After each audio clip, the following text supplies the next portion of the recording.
Hi friends, అందరూ బాగున్నారా? మేమైతే బాగున్నాం. అందరికీ గుడ్ మార్నింగ్. అందరు టీ తాగిర్రా? 7:21 అవుతుంది కదా.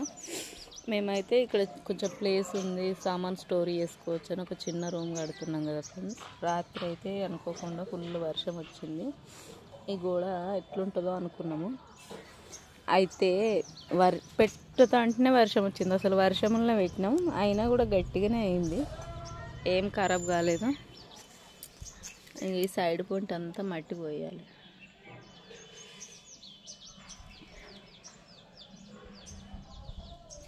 చిన్న రూమ్ అయితే దీంట్లో సామాన్ అంతా స్టోర్ చేసుకోవచ్చు అని. షాప్లో ఎక్కువ సామాన్ పడతలేదని అయితే ఇది పెడుతున్నాం ఫ్రెండ్స్. ఇక ఇక్కడనైతే గుమ్మం దర్వాజా వస్తుంది, door. Please subscribe my channel Radhika Murali farmer blog.